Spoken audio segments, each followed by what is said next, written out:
خرمها لك، والاهلي اللي عامل لك خرم في نافوخك وخرم في حتة تانية. يلا نخلص من خالد الغندور؟ ما نخلصش من خالد الغندور، لسه معانا الغندوريات يا ريس. ده غندور، ده غندور، ده حبيبي، ده حتة من وركي. بص خالد الغندور بيقول لك ايه هو ازاي. ده طبعا على عبد الله السعيد، على عبد الله السعيد. خالد الغندور، خالد الغندور اللي ليس له مبدأ في الحياة ان هو يمشي عليها غير ان هو من هنا لهنا، من هنا لهنا، زي الوطواط بيتخبط في الحيطان وزي ما يمشي يمشي. قالك هو ازاي اللاعب الاكبر سنا وخبرات ولاعب مميز جدا زي عبد الله السعيد وعقلية مميزة ولغاية دلوقتي لم يلتزم وينضم من بداية معسكر الزمالك. اين الانضباط والنظام اللي بينجح اي فريق؟ تقدر تعاقبه؟ يقدر ناديك يعاقبه؟ يقدر ناديك ينزل بيان ان هو معاقب عبد الله السعيد بكذا كذا كذا؟ لا. ليه؟ لانهم داينك وكسر عينك. انت دلوقتي عشان دافع الفلوس لاخوان بيزيرة بتعمل ايه؟ عملت بيان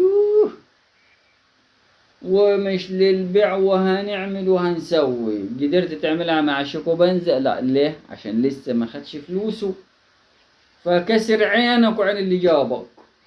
قادر تعملها مع عبد الله السعيد؟ لا. ليه؟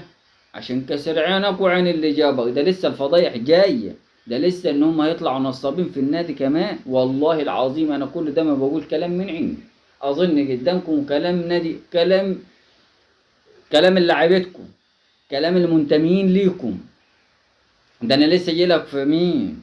في ميدو وانس وائل لاعب نادي الزمالك، وجايلك في هديل البنا زوجة كابتن تامر عبد الحميد. كله خبيط. عشان اللي هيتكلم منكم، انا بكلم اللي بيتكلم ما بكلمش حد تاني. اللي بيتكلم منكم ويشتم ويسب ويلعن ويقول النادي الاهلي او يشتمني، اقسم بالله فرمطك، اقسم بالله فرمطك. عارف يعني هفرمطك؟ حرفيا هفرمطك. ولو دقر اللي بيشتم ده، بدل ما دقر بيشتم ورا الشيء، لا يا بابا تعالى وش الوش كده في اي، تعال روح صحراء وانا وانت واللي يقدر على التاني يدفنه. لسه معانا خالد الغندور.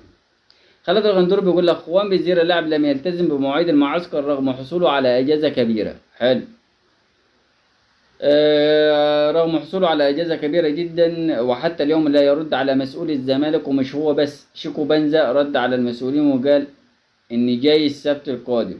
وده قمة عدم الالتزام رغم انهم حصلوا على عقودهم بالكامل، والوكلاء كمان عكس